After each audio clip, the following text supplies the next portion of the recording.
Hola, ¿qué tal? Bienvenidos a este nuevo video y en esta ocasión estaremos hablando de los requisitos en caso de una responsabilidad civil médica o también lo que conocemos como negligencia médica. ¿Qué elementos lo componen? ¿Qué se necesita para poder entonces hablar de que el médico se ha equivocado y por lo tanto ha cometido una negligencia?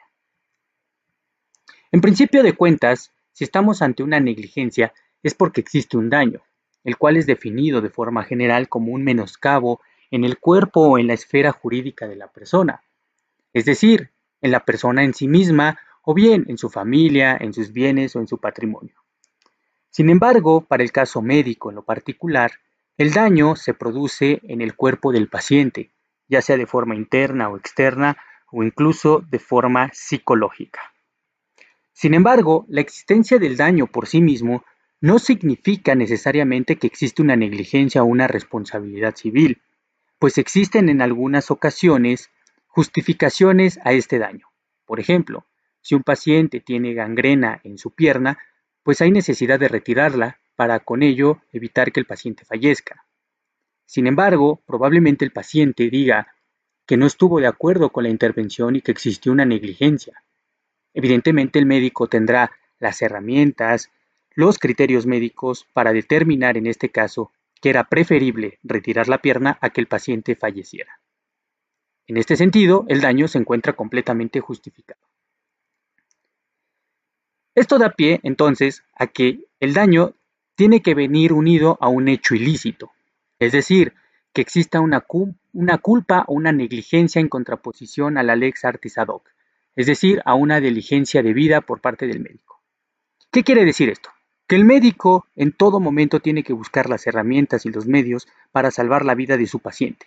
Entendemos que no puede garantizar un resultado, pero sí se entiende que él tiene, con sus conocimientos, que buscar las alternativas idóneas y necesarias para cumplir con su objetivo.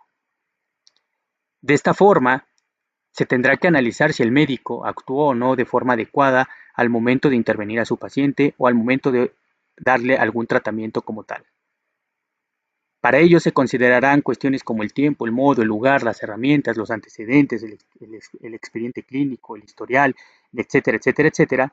Y con ello, el médico, con base en estos elementos, podrá determinar el mejor tratamiento o la intervención que considere oportuna.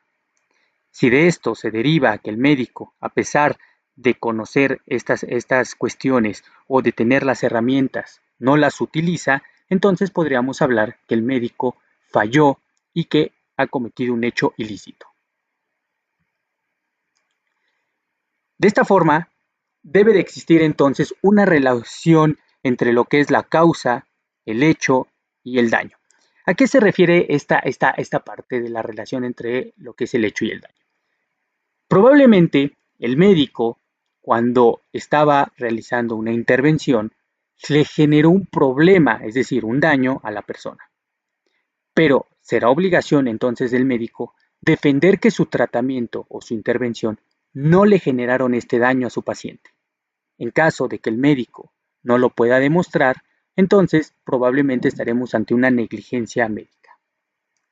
De esta forma, el médico tiene la obligación de siempre tener requisitado y por escrito el consentimiento del paciente, conocer los antecedentes, un expediente debidamente integrado, pues en caso de que no sea así, el médico las lleva de perder en un aspecto completamente jurídico. Sin embargo, la relación que existe entre el hecho y el daño no siempre se puede determinar con precisión.